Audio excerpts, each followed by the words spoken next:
അടുത്ത നമുക്ക് പഠിക്കാനുള്ളത് ടുവാർഡ്സ് റൈറ്റിംഗ് ലോക്കൽ ഹിസ്റ്ററി. ഇനി നമ്മൾ പ്രാദേശിക ചരിത്ര രചന എങ്ങനെ ചെയ്യാം അതിനെക്കുറിച്ചാണ് പഠിച്ചത്. നേരത്തെ നമ്മൾ പഠിച്ചത് ഒരു പ്രദേശത്തിൻ്റെ, ഒരു വലിയ പ്രദേശത്തിൻ്റെ ഹിസ്റ്ററിയുടെ ചരിത്ര രചന അതിന് ആവശ്യമായിട്ടുള്ള റിസോഴ്സസിനെ കുറിച്ചായിരുന്നു പഠിച്ചത്. ഇനി നമ്മൾ പഠിക്കാൻ പോകുന്നത് ആ ലോക്കൽ ഹിസ്റ്ററിക്ക് ആവശ്യമായിട്ടുള്ള റിസോഴ്സസ് എന്തൊക്കെയാണ് എന്നുള്ള കാര്യമാണ്. നോക്കിയോളൂ.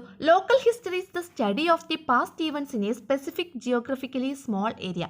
ഒരു വളരെ ചെറിയ പ്രദേശത്തിൻ്റെ, ജിയോഗ്രഫിക്കലി സ്മോൾ ഏരിയ, വളരെ ചെറിയ ഒരു പ്രദേശത്തിൻ്റെ, സ്പെസിഫിക് ആയിട്ടുള്ള ഒരു ചെറിയ പ്രദേശത്തിൻ്റെ പാസ്റ്റ് ഈവൻറ്റ്സ് അല്ലെ, കഴിഞ്ഞ കാലങ്ങളെക്കുറിച്ച് അല്ലെങ്കിൽ ഹിസ്റ്ററിയെക്കുറിച്ചുള്ള സ്റ്റഡിയാണ് ലോക്കൽ ഹിസ്റ്ററി എന്ന് പറയുന്നത്. അപ്പോൾ ലോക്കൽ ഹിസ്റ്ററിയുടെ ഒരു ഡെഫിനിഷനാണ് ഇവിടെ പറഞ്ഞിട്ടുള്ളത്. എന്താണ്?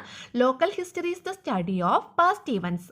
പാസ്റ്റ് ഈവൻറ്റ്സിനെ കുറിച്ചുള്ള സ്റ്റഡി. എവിടെ, ഏത് സ്ഥലത്തുള്ള past events? In a specific geographically small area. ആ ജിയോഗ്രഫിക്കലി സ്പെസിഫിക് ആയിട്ടുള്ള ചെറിയൊരു പ്രദേശത്തിൻ്റെ. The historical resources that we got familiarised with till now are significantly helpful for writing mainstream history. ഈ മെയിൻ സ്ട്രീം ഹിസ്റ്ററിയുടെ രചനയ്ക്ക്, റൈറ്റിങ്ങിനെ കുറിച്ച് ആവശ്യമായിട്ടുള്ള റിസോഴ്സസിനെ കുറിച്ചായിരുന്നു നമ്മൾ ഇത്ര നേരവും പഠിച്ചത്. Let's familiarise with certain sources that help us in the writing of local history. ഇനി നമുക്ക് ലോക്കൽ ഹിസ്റ്ററിക്ക് ആവശ്യമായിട്ടുള്ള സോഴ്സസിനെ കുറിച്ച് പഠിക്കാം. നോക്കിയോളൂ. ഒബ്സർവേഷൻ ഓഫ്, അപ്പോൾ ഇവിടെ സോഴ്സസ് ഓഫ് ലോക്കൽ ഹിസ്റ്ററി ഒരു പദസൂര്യൻ കൊടുത്തിട്ടുണ്ട്, കണ്ടോ? Sources of local history. Local ഹിസ്റ്ററിക്ക് ആവശ്യമായിട്ടുള്ള സോഴ്സസ് അല്ലെങ്കിൽ അതിൻ്റെ സ്രോതസ്സുകൾ ഏതൊക്കെയാണ്? ഒന്നാമത്തത് ഒബ്സർവേഷൻ ഓഫ് ദി ലൊക്കാലിറ്റി എന്ന് വെച്ചാൽ പ്രാദേശിക നിരീക്ഷണം. ഒബ്സർവേഷൻ ഓഫ് ദി ലൊക്കാലിറ്റിയിലുള്ള ഒരു നിരീക്ഷണം. 2 മെമ്മറീസ് അല്ലെങ്കിൽ ഓറൽ ട്രഡീഷൻസ്. മെമ്മറീസ് എന്ന് വെച്ചാൽ ഓർമ്മകൾ. ഓറൽ ട്രഡീഷൻസ് എന്ന് വെച്ചാൽ വാമൊഴി. ആരെങ്കിലും ആ സ്ഥലത്തെക്കുറിച്ച് ഇങ്ങനെ നമ്മൾ എന്തെങ്കിലും ഒരു ക്വസ്റ്റ്യൻ ചോദിക്കുമ്പോൾ അതിന് ആൻസർ പറയുന്നത്, വാ കൊണ്ട് പറയുന്നത്, അതാണ് ഓറൽ ട്രഡീഷൻസ്. അവർ വാമൊഴിയായിട്ട് പറയുന്നത്. അടുത്തത് പ്ലേസ് നെയിംസ്, സ്ഥലനാമങ്ങൾ. അടുത്തത് ഫാമിലി ഹിസ്റ്ററി, കുടുംബ ചരിത്രം. ഒഫീഷ്യൽ ഡോക്യുമെൻറ്റ്സ്, ഔദ്യോഗികമായിട്ടുള്ള രേഖകൾ. Mortgage documents and deeds. Deeds എന്ന് വെച്ചാൽ ആധാരങ്ങൾ അല്ലെങ്കിൽ മോർട്ട്ഗേജ് ഡോക്യുമെൻറ്റ്സ്, പണയരേഖകൾ, അങ്ങനെയൊക്കെയുള്ള. മോർട്ട്ഗേജ് ഡോക്യുമെൻറ്റ്സ് ആൻഡ് ഡീഡ്സ് എന്ന് വെച്ചാൽ പണയരേഖകൾ, ആധാരങ്ങൾ. Then local knowledge rites and songs അതൊക്കെ ലോക്കൽ നോളജ്, പ്രാദേശികമായിട്ടുള്ള അറിവ് അല്ലേ, ലോക്കലായിട്ടുള്ള നോളജ്, നാട്ടറിവ്. ദെൻ റൈറ്റ്സ് ആൻഡ് റിച്വൽസ്, ആചാരം, അനുഷ്ഠാനങ്ങൾ. സോങ്സ്, പാട്ടുകൾ. ഇതൊക്കെയാണ് വേറൊരു ലോക്കൽ ഹിസ്റ്ററിയെക്കുറിച്ചുള്ള സോഴ്സ് എന്ന് പറയുന്നത്. അപ്പോൾ ഇത്രയാണ് ഇതിൻ്റെ അകത്ത് വരുന്നത്. സോഴ്സസ് ഓഫ് ലോക്കൽ ഹിസ്റ്ററിയിൽ വരുന്നത് ഏതൊക്കെയാണ്? ഒബ്സർവേഷൻ ഓഫ് ദി ലൊക്കാലിറ്റി, പ്രാദേശിക നിരീക്ഷണം. 2 മെമ്മറീസ്, ഓർമ്മകൾ. പിന്നെ ഓറൽ ട്രഡീഷൻസ് എന്ന് വെച്ചാൽ വാമൊഴി. ദെൻ പ്ലേസ് നെയിംസ്, സ്ഥലനാമ ചരിത്രം. ഫാമിലി ഹിസ്റ്ററി, കുടുംബചരിത്രം. ഒഫീഷ്യൽ ഡോക്യുമെൻറ്റ്സ്, ഔദ്യോഗിക രേഖകൾ. മോർട്ട്ഗേജ് ഡോക്യുമെൻറ്റ്സ് ആൻഡ് ഡീഡ്സ്, പണയരേഖകൾ, ആധാരങ്ങൾ. പിന്നെ local knowledge rites and rituals, songs, local knowledge, നാട്ടറിവുകൾ. പിന്നെ റൈറ്റ്സ് ആൻഡ് റിച്വൽസ്, ആചാരമനുഷ്ഠാനങ്ങൾ. സോങ്സ്, പാട്ടുകൾ. ഇത്രയും. ഇനി എന്താ പറഞ്ഞിട്ടുള്ളത്? ഇനി ലോക്കൽ ഒബ്സർവേഷൻ. ഇനി നമുക്ക് ഇവിടെ പറഞ്ഞ സോഴ്സസ് ഓരോന്നും എന്താണ് അതിനെക്കുറിച്ച് നമ്മൾ ഡെഫിനിഷൻ പറയാൻ പോവുകയാണ്. Sources of local history. അപ്പോൾ അതിനകത്ത് നമ്മൾ ആദ്യം പഠിക്കാനുള്ളത് ലോക്കൽ ഒബ്സർവേഷൻ, പ്രാദേശിക നിരീക്ഷണം. അപ്പോൾ എന്തൊക്കെയാണ് അതിൽ നമുക്ക് പഠിക്കാനുള്ളത്? Local history is A minute study of A geographically limited area or an event. Local history എന്ന് പറഞ്ഞാൽ, അല്ലെങ്കിൽ പ്രാദേശിക ചരിത്ര രചന എന്ന് പറഞ്ഞാൽ ഒരു ലിമിറ്റഡ് ഏരിയയിൽ അല്ലെങ്കിൽ ഒരു ചെറിയ പ്രദേശത്തിൻ്റെ, എങ്ങനെയുള്ള ജിയോഗ്രഫിക്കലി ലിമിറ്റഡ് ഏരിയ, ഭൂമിശാസ്ത്രപരമായിട്ട് ഒരു ചെറിയ പ്രദേശത്തിൻ്റെയോ അല്ലെങ്കിൽ ഒരു ഓറാൻ ഈവൻ്റ്, ഒരു സംഭവത്തിൻ്റെയോ മൈന്യൂട്ടായിട്ടുള്ള സ്റ്റഡിയാണ് ലോക്കൽ ഹിസ്റ്ററി അല്ലെങ്കിൽ പ്രാദേശിക ചരിത്ര രചന എന്ന് പറയുന്നത്. Observing the locality help us to know the minute details of that region. ആ ലൊക്കാലിറ്റിയെ നമ്മൾ ഒബ്സർവ് ചെയ്യുന്നതിലൂടെ അല്ലെങ്കിൽ ആ ഒരു പർട്ടിക്കുലർ പ്രദേശത്തെ നമ്മൾ നിരീക്ഷിക്കുന്നതിലൂടെ എന്താണ് നമുക്ക് കിട്ടുന്നത്? ആ ഒരു പ്രത്യേക പ്രദേശത്തിൻ്റെ മൈന്യൂട്ടായിട്ടുള്ള ഡീറ്റെയിൽസ് നമുക്ക് കിട്ടുന്നു. Minute details of that region, ആ റീജിയൻ്റെ അല്ലെങ്കിൽ ആ ഒരു പ്രദേശത്തിൻ്റെ മൈന്യൂട്ടായിട്ടുള്ള ഡീറ്റെയിൽസ് അല്ലെങ്കിൽ വളരെ ചെറിയ കാര്യങ്ങൾ പോലും നമുക്ക് മനസ്സിലാക്കാൻ സാധിക്കുന്നു. It is essential to conduct a local visit and observation to understand the diversity of area where a local community exists, its geographical features, directions, flora and fauna, watershed and agricultural practices. അപ്പോൾ ഈ പറയുന്ന ലോക്കലായിട്ടുള്ള ആ ഒരു area നമ്മൾ എന്ത് ചെയ്യണം, ലോക്കലായിട്ടുള്ള ആ ഒരു ഏരിയ നമ്മൾ വിസിറ്റ് ചെയ്യണം. എന്നിട്ട് നമ്മൾ അവിടെ ഒബ്സർവ് ചെയ്യണം. എന്തിനാണ് നമ്മളിങ്ങനെ വിസിറ്റ് ചെയ്ത് ഒബ്സർവ് ചെയ്യുന്നത്? To understand the diversity of the area where a local community exist. ഈ ഒരു പ്രാദേശിക സമൂഹം നിലനിൽക്കുന്ന ആ ഒരു ഭൂപ്രദേശത്തെക്കുറിച്ച്, അവിടുത്തെ വൈവിധ്യങ്ങളെക്കുറിച്ച് മനസ്സിലാക്കാൻ വേണ്ടിയിട്ട്, പിന്നെ ജിയോഗ്രഫിക്കൽ ഫീച്ചേഴ്സ്, അവിടെയുള്ള ഭൂമിശാസ്ത്രപരമായ പ്രത്യേകതകൾ മനസ്സിലാക്കാൻ, പിന്നെ ഡയറക്ഷൻസ് എന്ന് വെച്ചാൽ അവിടുത്തെ ആ ഒരു പ്രദേശത്തിൻ്റെ സ്ഥാനം മനസ്സിലാക്കാൻ, ഫ്ലോറ ആൻഡ് ഫോന എന്ന് വെച്ചാൽ സസ്യജാലങ്ങൾ, ജന്തുജാലങ്ങൾ. ഫ്ലോറ എന്ന് വെച്ചാൽ സസ്യജാലങ്ങൾ, ഫോന എന്ന് വെച്ചാൽ ജന്തുജാലങ്ങൾ. അവിടെയുള്ള സസ്യജന്തുജാലങ്ങൾ ഏത് ടൈപ്പിലുള്ളതാണ് അത് മനസ്സിലാക്കാൻ, പിന്നെ വാട്ടർ ഷെഡ്, അവിടെയുള്ള തണ്ണീർത്തടങ്ങൾ അല്ലെങ്കിൽ ജലാശയങ്ങളെ കുറിച്ച് മനസ്സിലാക്കാൻ, പിന്നെ അഗ്രികൾച്ചറൽ പ്രാക്ടീസസ്, അവിടെയുള്ള കൃഷി രീതികളെക്കുറിച്ച് മനസ്സിലാക്കാൻ. അടുത്തത്, what other information can we find for writing history through local observation? Local ഒബ്സർവേഷനിലൂടെ അല്ലെങ്കിൽ പ്രാദേശിക നിരീക്ഷണത്തിലൂടെ ഈ ലോക്കൽ ഹിസ്റ്ററി റൈറ്റിങ്ങിന് അല്ലെങ്കിൽ ചരിത്ര രചനയ്ക്ക് ആവശ്യമായിട്ടുള്ള വാട്ട് അതർ ഇൻഫർമേഷൻസ്, മറ്റേതൊക്കെ വിവരങ്ങൾ നമുക്ക് കണ്ടെത്താവുന്ന ഏതൊക്കെ വിവരങ്ങളാണ്? അതായത് ഈ പറഞ്ഞിട്ടുള്ള കാര്യങ്ങൾ നമ്മളിവിടെ കുറച്ച് വിവരങ്ങൾ പറഞ്ഞില്ലേ, flora and fauna, direction, geographical features, അങ്ങനെയുള്ള കുറേ കാര്യങ്ങൾ പറഞ്ഞു. അതുകൂടാതെ മറ്റെന്തൊക്കെ കാര്യങ്ങൾ നമുക്ക് മനസ്സിലാക്കാം എന്നാണ് ഇവിടെ ഒരു സൂര്യൻ്റെ മോഡലിൽ വരച്ച് കാണിച്ചിട്ടുള്ളത്. എന്തൊക്കെയാണ്? Food, clothing, shelter, health, education, language, literature, art, entertainment, travel, communication. എന്തൊക്കെയാണ്? ഫുഡ് എന്ന് വെച്ചാൽ ആഹാരം, ക്ലോത്തിങ് വസ്ത്രം, ഷെൽട്ടർ പാർപ്പിടം, ഹെൽത്ത് ആരോഗ്യം, എഡ്യൂക്കേഷൻ വിദ്യാഭ്യാസം, ലാംഗ്വേജ് ലിറ്ററേച്ചർ ഭാഷ സാഹിത്യം, ആർട്ട് കല, എൻ്റർടൈൻമെൻറ്റ് എന്ന് വെച്ചാൽ വിനോദം, ട്രാവൽ സഞ്ചാരം, കമ്മ്യൂണിക്കേഷൻ വാർത്താവിനിമയം. ഇങ്ങനെയുള്ള കാര്യങ്ങളൊക്കെ മറ്റുള്ള വിവരങ്ങളും കൂടി നമുക്ക് അവിടെ നിന്ന് മനസ്സിലാക്കാൻ സാധിക്കും. ഇനി നോക്കിയുള്ളൂ, observe the locality where you live and complete the table given below. നിങ്ങൾ താമസിക്കുന്ന ആ ഒരു പ്രദേശത്ത് ഇതേപോലെ നിങ്ങളൊരു ലോക്കൽ ഒബ്സർവേഷൻ നടത്തണം. എന്നിട്ട് ഇവിടെ ഒരു ടേബിൾ കൊടുത്തിട്ടുണ്ട്, അത് കംപ്ലീറ്റ് ചെയ്യാനാണ് പറഞ്ഞിട്ടുള്ളത്. അപ്പം ഇവിടെ first name of the locality, നിങ്ങളുടെ ആ ഒരു പ്രദേശം, ആ പർട്ടിക്കുലർ പ്രദേശത്തിൻ്റെ പേര് എന്താണോ അവിടെ എഴുതുക. ഇനി അതേത് താലൂക്കാണോ അത് എഴുതുക, വില്ലേജ് ഏതാണോ അത് എഴുതുക, ഡിസ്ട്രിക്റ്റ് ഏതാണോ, ജില്ല ഏതാണോ അത് എഴുതുക.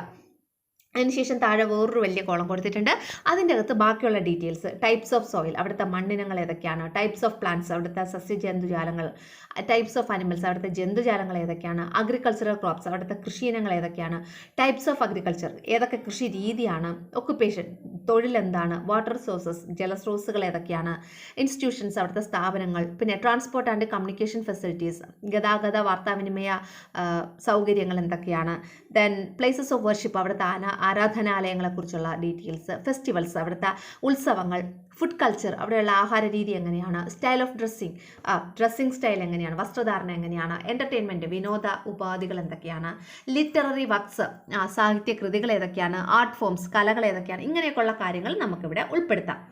ഇനി നോക്കിയോളൂ, അപ്പോൾ ഇത്രയാണ് ലോക്കൽ ഒബ്സർവേഷൻ എന്ന് പറയുന്ന ആ ഒരു കാറ്റഗറിയിൽ വരുന്നത്. ഇനി നമുക്ക് രണ്ടാമത്തത് ഏതാണ്? നമ്മൾ എന്താ പഠിച്ചുകൊണ്ടിരിക്കുന്നത്? Sources of local history. അപ്പോൾ രണ്ടാമത്തെ കാര്യം എന്ന് പറയുന്നത് മെമ്മറീസ് അല്ലെങ്കിൽ ഓർമ്മകൾ അല്ലെങ്കിൽ ഓറൽ ഹിസ്റ്ററി എന്ന് വെച്ചാൽ വാമൊഴി നമ്മൾ പറയുന്നത്. അപ്പോൾ നോക്കിയോളൂ, oral history is the memories collected from a generation that has direct experience. ഒരു ഡയറക്റ്റ് എക്സ്പീരിയൻസ് ഉള്ള ജനറേഷനിൽ നിന്ന് നമ്മൾ മെമ്മറീസ് കളക്ട് ചെയ്യുന്നതിനെയാണ് ഓറൽ ഹിസ്റ്ററി എന്ന് പറയുന്നത്. അതായത് ഇപ്പോൾ പണ്ട് കാലത്ത് താമസിച്ചിരുന്ന ഒരു ജനതയുണ്ട്, ആ ജനതയിൽ നിന്ന് നേരിട്ട് അല്ലെങ്കിൽ ആ ഒരു ജനറേഷനിൽപ്പെട്ട ആൾക്കാരിൽ നിന്ന് നേരിട്ട് നമ്മൾ ഇൻഫർമേഷൻ കളക്ട് ചെയ്യുന്നതിനെയാണ് ഓറൽ ഹിസ്റ്ററി എന്ന് പറയുന്നത്. അതായത് നമ്മുടെ മുതിർന്നവരിൽ നിന്ന്, അല്ലേ? Collecting the memories of the elders of the places chosen for writing local history is very important. Collecting the memories of the എൽഡേഴ്സിൽ നിന്ന് മെമ്മറി കളക്ട് ചെയ്യുക എന്നുള്ളത്, ആ ഒരു പർട്ടിക്കുലർ പ്രദേശത്തെക്കുറിച്ചുള്ള മെമ്മറീസ് എൽഡേഴ്സിൽ നിന്ന് കളക്ട് ചെയ്യുന്നു. എന്തിനാണ്? ഫോർ റൈറ്റിംഗ് ലോക്കൽ ഹിസ്റ്ററിയെക്കുറിച്ച് അല്ലെങ്കിൽ പ്രാദേശിക ചരിത്ര രചനയ്ക്ക് വേണ്ടിയിട്ട് എൽഡേഴ്സിൽ നിന്ന് മെമ്മറീസ് കളക്ട് ചെയ്യുന്നത് ഈസ് വെരി ഇമ്പോർട്ടൻറ്റ്. അത് വളരെ പ്രധാനപ്പെട്ടതാണ്, അങ്ങനെ നമ്മൾ ചെയ്യണം. It is essential to have oral descriptions to collect information on institutions, transport facilities, style of dressing and food culture of a locality, to write a history of that place. ഒരു particular പ്രദേശത്തെക്കുറിച്ചുള്ള ചരിത്ര രചനയ്ക്ക് oral descriptions വളരെ എസെൻഷ്യലാണ്, അല്ലെങ്കിൽ വളരെ അനിവാര്യമാണ്. ഈ oral ഡിസ്ക്രിപ്ഷനിലൂടെ നമുക്ക് ഏതൊക്കെ വിവരങ്ങൾ കളക്ട് ചെയ്യാം? ടു കളക്ട് ഇൻഫർമേഷൻ ഓൺ ഏതിൻ്റെയൊക്കെയാണ്? ഇൻസ്റ്റിറ്റ്യൂഷൻസ്, അവിടെയുള്ള സ്ഥാപനങ്ങൾ, ട്രാൻസ്പോർട്ട് ഫെസിലിറ്റീസ്, അവിടെയുള്ള ഗതാഗത മാർഗ്ഗങ്ങൾ, സ്റ്റൈൽ ഓഫ് ഡ്രസ്സിങ്, വസ്ത്രധാരണ രീതി, ആൻഡ് ഫുഡ് കൾച്ചർ, ആഹാര രീതി, ഇങ്ങനെയൊക്കെ ഉള്ള കാര്യങ്ങൾ നമുക്ക് ചരിത്ര രചനയ്ക്ക് വളരെ ഇമ്പോർട്ടൻ്റ് ആണ്. അപ്പോൾ അങ്ങനെയുള്ള കാര്യങ്ങൾ ഓറൽ ഡിസ്ക്രിപ്ഷനിലൂടെ നമുക്ക് കളക്ട് ചെയ്യണം. അതെന്ന് പറയുന്നത് വളരെ ഇമ്പോർട്ടൻ്റ് ആയിട്ടുള്ള ഒരു കാര്യമാണ് എന്നാണ് ഇവിടെ പറഞ്ഞിട്ടുള്ളത്. The memories of different persons on these matters will help in reconstructing history. അപ്പോൾ ഈ പറയുന്ന ഓരോ ഡിഫറെൻറ്റ് പേഴ്സൺസ്, അല്ലേ, വ്യത്യസ്തമായിട്ടുള്ള ഈ പേഴ്സൺസിൻ്റെ കയ്യിൽ നിന്നുള്ള ഈ പറയുന്ന കാര്യങ്ങളെക്കുറിച്ചുള്ള മെമ്മറീസ് നമ്മൾ കളക്ട് ചെയ്യുന്നത് ഹിസ്റ്ററിയെ റീകൺസ്ട്രക്ട് ചെയ്യാൻ, അല്ലെങ്കിൽ ഹിസ്റ്ററിയെ വീണ്ടും പുനർനിർമ്മിക്കാൻ നമ്മെ സഹായിക്കുന്നു. These memories help us to analyze the practices that existed in the society and the changes that were affected in due course. അതായത് ഈ പിൽക്കാലത്തുണ്ടായ മാറ്റങ്ങൾ എന്തൊക്കെയാണ് അതിനെ വിശകലനം ചെയ്യുവാനും പണ്ട് കാലത്ത് നിലനിന്നിരുന്ന സമ്പ്രദായങ്ങൾ എന്തൊക്കെയാണ് എന്ന് മനസ്സിലാക്കാനും ഇങ്ങനെ നമ്മൾ ശേഖരിക്കുന്ന ഓർമ്മകൾ നമ്മെ സഹായിക്കുന്നു എന്നാണ് പറഞ്ഞിട്ടുള്ളത്. It is essential to verify the oral information collected with other sources to ensure credibility. അതായത് നമ്മൾ ഇങ്ങനെ സ്വീകരിക്കുന്ന വാമൊഴി സ്രോതസ്സുകളെ മറ്റുള്ള സ്രോതസ്സുകളോടൊപ്പം ചേർത്ത് വെച്ച് നമ്മളൊന്ന് പരിശോധിക്കണം. എന്നാൽ മാത്രമേ ഇതിൻ്റെ ക്രെഡിബിലിറ്റി, അതായത് അതിൻ്റെ വിശ്വാസ്യത നമുക്ക് എൻഷുർ ചെയ്യാൻ കഴിയുള്ളൂ, ഉറപ്പുവരുത്താൻ കഴിയുകയുള്ളൂ. അപ്പോൾ ഇത്രയാണ് മെമ്മറീസ് എന്ന് പറഞ്ഞിട്ട് ഇവിടെ കൊടുത്തിട്ടുള്ളത്. ഇനി എന്താ പറഞ്ഞിട്ടുള്ളത്? Prepare A table on regional data after consulting elders in your family or locality. നിങ്ങളുടെ ലൊക്കാലിറ്റിയിൽ അല്ലെങ്കിൽ നിങ്ങളുടെ ഫാമിലിയിലുള്ള മുതിർന്നവരോട് വിവരങ്ങളൊക്കെ ചോദിച്ചറിഞ്ഞ് ഈ താഴെ ഒരു ടേബിൾ കൊടുത്തിട്ടുണ്ട്, അത് കംപ്ലീറ്റ് ചെയ്യാനാണ് പറയുന്നത്. ആദ്യത്തെ പറഞ്ഞിട്ടുള്ളത് നെയിം ഓഫ് ദ ലൊക്കാലിറ്റി, നിങ്ങളുടെ ആ പ്രദേശത്തിൻ്റെ പേര്. ചിലപ്പോൾ പഴയ പേരുണ്ടാവും, പിന്നീട് പുതിയ പേരുണ്ടായതായിരിക്കും. അപ്പോൾ പഴയ പേരെന്താണ്, പുതിയ പേരെന്താണ്, അത് ചോദിച്ച് മനസ്സിലാക്കുക. പുതിയ പേരായിരിക്കും നിങ്ങൾക്ക് ചിലപ്പോൾ അറിയാവുന്നത്, അല്ലേ? അപ്പോൾ പഴയ പേരെന്തെങ്കിലും ഉണ്ടായിരുന്നെങ്കിൽ അത് ചോദിച്ച് മനസ്സിലാക്കുക.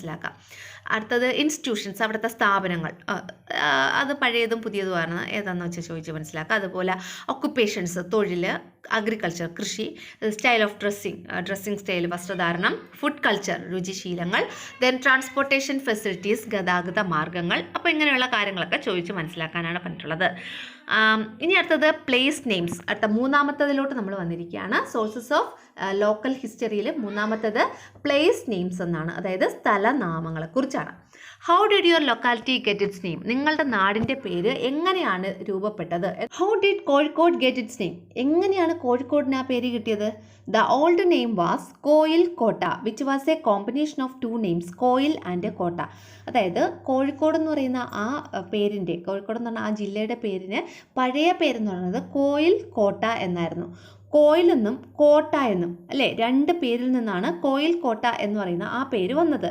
Coil means palace. കോയിൽ എന്ന് പറഞ്ഞാൽ അതിൻ്റെ അർത്ഥം പാലസ് എന്നാണ്. ദ നെയിം കോയിൽ കോട്ട means A palace protected with a fort. ഒരു കോയിൽ കോട്ട എന്ന് പറഞ്ഞാൽ ആ വേർഡിൻ്റെ മീനിങ് എന്ന് പറയുന്നത് എ പാലസ്, ഒരു palace protected with a fort, ഒരു കോട്ട കൊണ്ട് പ്രൊട്ടക്റ്റ് ചെയ്തിട്ടുള്ള കൊട്ടാരം എന്നുള്ള അർത്ഥത്തിലാണ് കോയിൽ കോട്ട എന്ന ഒരു പേര് കോഴിക്കോടിന് ഉണ്ടായിരുന്നത് എന്നാണ് പറഞ്ഞിട്ടുള്ളത്. Historians say that this was later change to Kozhikode. ചരിത്രകാരന്മാർ പറയുന്നത് എന്താണ്? പിന്നീട് ഈ കോയിൽ കോട്ട എന്ന് പറയുന്ന പേര് മാറി ചേഞ്ചായി കോഴിക്കോട് എന്നായതാണ്. Look at the names of places like Thrissur, Kannur, Thalassery and Thankassery. അതായത് തൃശ്ശൂർ, കണ്ണൂർ, തലശ്ശേരി, തങ്കശ്ശേരി എന്നീ പ്ലേസ് നെയിംസ് നോക്കൂ, ശ്രദ്ധിക്കൂ എന്നാണ് പറഞ്ഞിട്ടുള്ളത്. We can find the names of places ending with oor എന്ന് വെച്ചാൽ oor or cheri, CHERY, cheri, across Kerala. കേരളത്തിലെ പ്രധാനപ്പെട്ട മിക്കവാറുമുള്ള സ്ഥലങ്ങളെല്ലാം അവസാനിക്കുന്നത് ഊർ എന്നോ അല്ലെങ്കിൽ CHERY ചേരി എന്നോ ഈ രണ്ട് വാക്കുകളിലൊന്നിലായിരിക്കും. ഇപ്പം നമ്മൾ ഈ പറഞ്ഞിട്ടുള്ളതല്ല, തൃശ്ശൂർ അപ്പോൾ UR അല്ലേ, കണ്ണൂർ ഊറിലാണ് അവസാനിക്കുന്നത്. അടുത്ത തങ്കശ്ശേരി അത് ചേരിയിൽ അവസാനിക്കുന്നു. അതുപോലെ തലശ്ശേരി ചേരിയിൽ അവസാനിക്കുന്നു, അല്ലേ? Geographical features also play a major role in the formation of names of places. സ്ഥലനാമങ്ങളുടെ രൂപീകരണത്തിൽ ഈ ഭൂമിശാസ്ത്രപരമായ പ്രത്യേകതകൾ വളരെയധികം സ്വാധീനം ചെലുത്തുന്നുണ്ട്. അടുത്തത് search the way in which your locality got its name, prepare notes and add the same to school wiki. അതായത് നിങ്ങളുടെ നാടിന് ആ പേര് വന്ന വഴിയെക്കുറിച്ച് അന്വേഷിച്ച് ഒരു കുറിപ്പ് തയ്യാറാക്കി സ്കൂൾ വിക്കിയിൽ ചേർക്കാനാണ് പറഞ്ഞിട്ടുള്ളത്. അടുത്തത് നമുക്ക് പഠിക്കാനുള്ളത് family history, sources of local ഹിസ്റ്ററിയാണ് നമ്മൾ പഠിക്കുന്നത്. അതിൻ്റെ അടുത്ത് നമ്മൾ പഠിക്കുന്നത് ഫാമിലി ഹിസ്റ്ററി അല്ലെങ്കിൽ കുടുംബ ചരിത്രം. The history of families is an important literary sources in local history writing. Local history റൈറ്റിംഗിൽ അല്ലെങ്കിൽ പ്രാദേശിക ചിത്രരചനയിൽ ഹിസ്റ്ററി ഓഫ് ഫാമിലി അല്ലെങ്കിൽ കുടുംബങ്ങളുടെ ചരിത്രം വളരെ ഇമ്പോർട്ടൻ്റ് ആണ്, പ്രാധാന്യം അർഹിക്കുന്നു. It is the responsibility of the local historians to collect information on the interventions or contributions made by individuals to the growth and progress of a village or a region after ensuring the credibility of the information. അതായത് ഗ്രാമത്തിൻ്റെയോ അല്ലെങ്കിൽ ഒരു പ്രദേശത്തിൻ്റെയോ വളർച്ചയിൽ ഈ individuals അല്ലെങ്കിൽ വ്യക്തികൾ നടത്തിയ interventions and contributions, ആ ഇടപെടലുകളും സംഭാവനകളും നമ്മൾ എന്ത് ചെയ്യണം, ക്രെഡിബിലിറ്റി അല്ലെങ്കിൽ വിശ്വാസ്യത ഉറപ്പാക്കി, എൻഷുറിങ് ദ ക്രെഡിബിലിറ്റി, വിശ്വാസ്യത ഉറപ്പാക്കി ആ ഇൻഫർമേഷൻ എന്താണോ അത് വിശ്വാസ്യത ഉറപ്പാക്കി നമ്മൾ ശേഖരിക്കണം, അല്ലേ, കളക്ട് ചെയ്യണം. അതെന്ന് പറയുന്നത് എന്താണ്, റെസ്പോൺസിബിലിറ്റിയാണ് ആരുടെ, ലോക്കൽ ഹിസ്റ്റോറിയൻ്റെ. ലോക്കൽ ഹിസ്റ്റോറിയൻ എന്ന് വെച്ചാൽ പ്രാദേശിക ചരിത്രാന്വേഷകൻ്റെ ഒരു റെസ്പോൺസിബിലിറ്റിയാണ് എന്നാണ് ഇവിടെ ഈ സെൻറ്റൻസിൽ പറഞ്ഞിട്ടുള്ളത്. അടുത്ത എന്താ പറ്റുള്ളത്, ഒഫീഷ്യൽ ഡോക്യുമെൻറ്റ്സ് അല്ലെങ്കിൽ ഔദ്യോഗിക രേഖകൾ. അടുത്തതായിട്ട് ഇവിടെ ഒരു പാരഗ്രാഫ് കൊടുത്തിട്ടുണ്ട്, ദ സോൾട്ട് ലോ ബ്രീച്ച്ഡ്. അതായത് താഴെ ഒരു ഡിസ്ക്രിപ്ഷൻ കൊടുത്തിട്ടുണ്ട്, അതെന്താണ്, ഉപ്പ് നിയമം ലംഘിച്ചു, അതാണ് അതിൻ്റെ ഹെഡിങ് എന്ന് പറയുന്നത്. അതായത് തമിഴ്നാട് സർക്കാരിൻ്റെ ഒരു പുരാരേഖയിൽ ഉണ്ടായിരുന്ന ഒരു രേഖ, അത് കേരളമായിട്ട് ബന്ധപ്പെട്ട ഒരു രേഖയായിരുന്നു. അതുകൊണ്ട് അത് ഇവിടെ കൊടുത്തേക്കുന്നത് അന്നത്തെ കാലത്ത് എഴുതി സൂക്ഷിച്ചിരുന്നതാണ്. അതെന്തോ തമിഴ്നാട് സർക്കാരിൻ്റെ കയ്യിൽ കിട്ടി. ആ ഒരു പാരഗ്രാഫാണ് ഇവിടെ കൊടുത്തിട്ടുള്ളത്. ഇതിൽ വേറൊന്നുമില്ല, ഇതൊരു പുരാരേഖയാണ് എന്നത് കാണിക്കാൻ വേണ്ടി കൊടുത്തിട്ടുള്ളതാണ് കേട്ടോ. എന്താണ്, the salt law introduced by the British was breached under the leadership of a large multitude of people on 17th May 1930 on the Calicut beach. അതായത് 1930 മെയ് 17 വൻ ജനാവലിയുടെ നേതൃത്വത്തിൽ 27 സ്ഥലങ്ങളിലായി കോഴിക്കോട് കടപ്പുറത്ത് ബ്രിട്ടീഷുകാർ നടപ്പിലാക്കിയ ഉപ്പ് നിയമം ലംഘിച്ചു. പിന്നെന്താണ് പറഞ്ഞിട്ടുള്ളത്, the Gujaratis of Calicut actively involve in this. കാലിക്കറ്റിലെ അല്ലെങ്കിൽ കോഴിക്കോട്ടെ ഗുജറാത്തികൾ ഈ വളരെ താല്പര്യത്തോടെ ഈ പ്രവർത്തനങ്ങളിൽ എന്തായി, അവർ പങ്കാളികളായി. Satyagraha volunteers from Travancore also joined. ട്രാവൻകൂറിൽ നിന്ന് അല്ലെങ്കിൽ തിരുവിതാംകൂറിൽ നിന്ന് വന്ന സത്യാഗ്രഹ വോളണ്ടിയേഴ്സും ഇതിൻ്റെ അകത്ത് ജോയിൻ ചെയ്തു. The protesters staged the processions calling out anti British slogans after distilling sea water and making salt. കടൽ വെള്ളം വറ്റിച്ച് ഉപ്പുമായി നിയമലംഘകർ ബ്രിട്ടീഷ് വിരുദ്ധ മുദ്രാവാക്യം മുഴക്കി ജാഥ നടത്തി. They even kept with them the materials needed for making salt. മാത്രമല്ല ഉപ്പുണ്ടാക്കാനായി ഉപയോഗിച്ചിരുന്ന വസ്തുക്കളും അവർ കയ്യിൽ കരുതിയിരുന്നു. The police encountered the volunteers brutally who participated in the salt satyagraha organised on the beach. ഈ ബീച്ചിൽ അല്ലെങ്കിൽ കടപ്പുറത്ത് നടന്ന ഉപ്പ് സത്യാഗ്രഹ സമരത്തെ അതിക്രൂരമായിട്ടാണ് പോലീസുകാർ നേരിട്ടത്. ബ്രൂട്ടലി എന്ന് വെച്ചാൽ ക്രൂരമായിട്ടാണ് നേരിട്ടത്. P K Krishna Pillai and Abdurahman സാഹിബും സ്വാതന്ത്ര്യ സമര പതാക പോലീസിൽ നിന്നും സംരക്ഷിക്കാൻ വേണ്ടിയിട്ട് വളരെ വലിയ ഒരു പ്രതിരോധമാണ് നടത്തിയത്. ഇത്രയും കാര്യങ്ങളാണ് ഇതിൻ്റെ അകത്ത് പറഞ്ഞിട്ടുള്ളത്.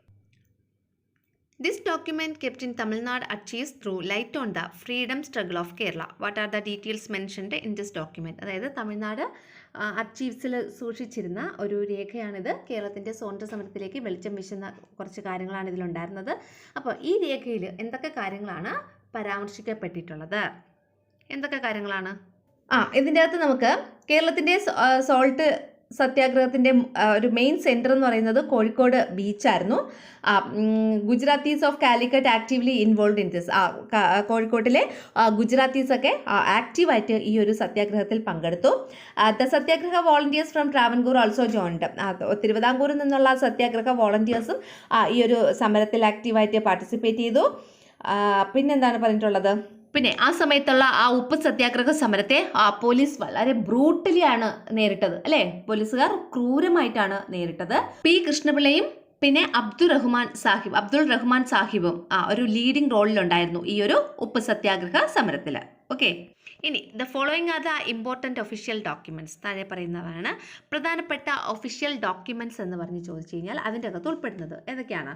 സെൻസസ് റിപ്പോർട്ട്സ്, സെൻസസിൻ്റെ റിപ്പോർട്ട്, പിന്നെ ഗസറ്റ് ഡോക്യുമെൻറ്റ്സ്, ഗസറ്റിൻ്റെ രേഖകൾ, കോർട്ട് ഡോക്യുമെൻറ്റ്സ്, കോടതി രേഖകൾ, സർവേ റിപ്പോർട്ട്, സർവേയുടെ റിപ്പോർട്ട്, ടാക്സ് ഡോക്യുമെൻറ്റ്സ്, നികുതി രേഖകൾ, പോലീസ് റിപ്പോർട്ട്, പോലീസിൻ്റെ റിപ്പോർട്ട്, പിന്നെ development report of local self government institution, തദ്ദേശ സ്വയംഭരണ സ്ഥാപനങ്ങളുടെ ഡെവലപ്മെൻറ്റ് റിപ്പോർട്ട്, വികസന രേഖകൾ, ഇതൊക്കെയാണ് ഇമ്പോർട്ടൻ്റ് ആയിട്ടുള്ള ഒഫീഷ്യൽ ഡോക്യുമെൻറ്റ്സ് എന്ന് പറയുന്ന ആ കാറ്റഗറിയിൽ വരുന്നത്. It is through the court documents that we can understand the details of the struggle and the riots against the British colonization. British colonisation എതിരെ നടന്ന സമരങ്ങൾ, കലാപങ്ങൾ, ഇതിനെക്കുറിച്ചുള്ള വിശദാംശങ്ങൾ നമ്മൾ മനസ്സിലാക്കുന്നത് ഏതിലൂടെയാണ്? കോർട്ട് ഡോക്യുമെൻറ്റ്സിലൂടെ അല്ലെങ്കിൽ കോടതി രേഖകളിലൂടെയാണ്. We rely on census report to understand the population and the different sections of people of a particular geographical region. ഒരു പ്രദേശത്തിലെ പോപ്പുലേഷൻ, ജനസംഖ്യ, അവിടെയുള്ള ജനവിഭാഗങ്ങൾ, ഡിഫറെൻറ്റ് സെക്ഷൻസ് ഓഫ് പീപ്പിൾ, വിവിധ തരത്തിലുള്ള ജനങ്ങൾ, ഇവരെയൊക്കെ കുറിച്ച് മനസ്സിലാക്കാൻ നാം എന്താണ് ഉപയോഗിക്കുന്നത്? സെൻസസ് റിപ്പോർട്ടാണ് ഉപയോഗിക്കുന്നത്. സെൻസസ് രേഖകളാണ് നമ്മൾ ഉപയോഗപ്പെടുത്തുന്നത്. അടുത്തത് മോർട്ട്ഗേജ് ഡോക്യുമെൻറ്റ്സ് ആൻഡ് ഡീഡ്സ്, അതായത് പണയരേഖകൾ, ആധാരങ്ങൾ. എന്താണ്? The mortgage or lease documents and deeds are beneficial for writing local history. Mortgage or lease documents, അതായത് പണയരേഖകൾ അല്ലെങ്കിൽ ആൻഡ് ഡീഡ്സ്, ആധാരം, ഇതൊക്കെ എന്താണ്? ലോക്കൽ ഹിസ്റ്ററി റൈറ്റിങ്ങിന് അല്ലെങ്കിൽ പ്രാദേശിക ചരിത്ര രചനയ്ക്ക് വളരെയധികം ബെനിഫിഷ്യലാണ് അല്ലെങ്കിൽ വളരെയധികം ഉപയോഗപ്പെടുന്നവയാണ്. From these we get information on personal details, private properties etcetera. ഇതിൽ നിന്ന് നമുക്ക് എന്തൊക്കെ ഡീറ്റെയിൽസ് അറിയാൻ പറ്റും? പേഴ്സണൽ ഡീറ്റെയിൽസ്, അവരുടെ വ്യക്തി വിവരങ്ങൾ മനസ്സിലാക്കുന്നതിനും പിന്നെ പ്രൈവറ്റ് പ്രോപ്പർട്ടീസ്, അവരുടെ സ്വകാര്യ സ്വത്തുക്കളെക്കുറിച്ചുള്ള കാര്യങ്ങൾ മനസ്സിലാക്കുന്നതിനൊക്കെ സഹായിക്കുന്നു. Observe the deed document or lease document of your property and note down the details. നിങ്ങളുടെ വസ്തുവിൻ്റെ ആധാരം അല്ലെങ്കിൽ പണയരേഖ നിരീക്ഷിച്ച് അതിൽ വിവരങ്ങൾ ഒരു കുറിപ്പായിട്ട് എഴുതാനാണ് പറഞ്ഞിട്ടുള്ളത് കേട്ടോ. അടുത്ത ലോക്കൽ ഹിസ്റ്ററി റൈറ്റിങ്ങിനുള്ള അടുത്ത ഒരു സോഴ്സാണ് ഏതാ? Local knowledge, songs, rites and rituals, art forms. ഇത് അതായത് ലോക്കൽ നോളജ് എന്ന് വെച്ചാൽ നാട്ടറിവുകൾ, പിന്നെ സോങ്സ് പാട്ടുകൾ, റൈറ്റ്സ് ആൻഡ് റിച്വൽസ് ആചാര അനുഷ്ഠാനങ്ങൾ, ആർട്ട് ഫോംസ് കലാരൂപങ്ങൾ. എന്താണെന്ന് നോക്കാം. Local knowledge, songs, rites and rituals are the sources that are helpful for writing local history. Local ഹിസ്റ്ററിക്ക് അല്ലെങ്കിൽ പ്രാദേശിക ചരിത്രരചനയ്ക്ക് ഏറെ ഹെൽപ്ഫുൾ ആയിട്ടുള്ള സ്രോതസ്സുകളാണ്, സോഴ്സസ് ആണ് ഏതൊക്കെ? ലോക്കൽ നോളജ് നാട്ടറിവുകൾ, സോങ്സ് പാട്ട്, റൈറ്റ്സ് ആൻഡ് റിച്വൽസ് ആചാരാനുഷ്ഠാനങ്ങൾ. Songs that refer to the trade in local markets and trading centers refer to the specialities of the area. Trade സെൻറ്റേഴ്സിലും പിന്നെ എവിടെയാണ് ലോക്കൽ മാർക്കറ്റിലും എന്നിവിടങ്ങളിൽ നടക്കുന്ന ട്രേഡിനെ കുറിച്ച്, വ്യാപാരങ്ങളെക്കുറിച്ചുള്ള പാട്ടുകളാണ് അവിടെ ഉള്ളത്. ഈ പാട്ടുകൾ റെഫർ ചെയ്യുന്നത് to the speciality of the area. ആ ഏരിയയിലുള്ള അല്ലെങ്കിൽ ആ നാടിൻ്റെ സ്പെഷ്യാലിറ്റി, ആ നാടിൻ്റെ പ്രത്യേകത എന്താണോ അതാണ് ഈ പാട്ടുകൾ സൂചിപ്പിക്കുന്നത് എന്നാണ് ഇവിടെ പറഞ്ഞിട്ടുള്ളത്. മനസ്സിലായോ? അടുത്ത ഒരു ചെറിയ പാട്ടുണ്ട്, അത് ഉണ്ണുനീലി സന്ദേശത്തിലെ പാട്ടാണ്. എന്താണ് അതിൽ കാണിക്കുന്നത്? Which are the regional varieties of paddy seeds refer to in these lines. ഈ ലൈൻസിൽ പ്രാദേശികമായിട്ടുള്ള പാഡി സീഡ് അല്ലെങ്കിൽ നെൽവിത്തനങ്ങളെക്കുറിച്ചാണ് സൂചിപ്പിക്കുന്നത്. ഈ ഒരു ലൈനിൽ എന്തൊക്കെയാണ് എഴുതിയേക്കുന്നത്? കൂരൻ, ചോഴൻ, പഴവരി, കുറക്കൊങ്ങണം, വെണ്ണക്കണ്ണൻ, മോഡൻ, കാടൻ, കുറുവ, കൊടിയൻ, പങ്കി, പൊങ്കാളി, ചെന്നൽ, അങ്ങനെ കുറേ എഴുതിയിട്ടുണ്ട് കേട്ടോ.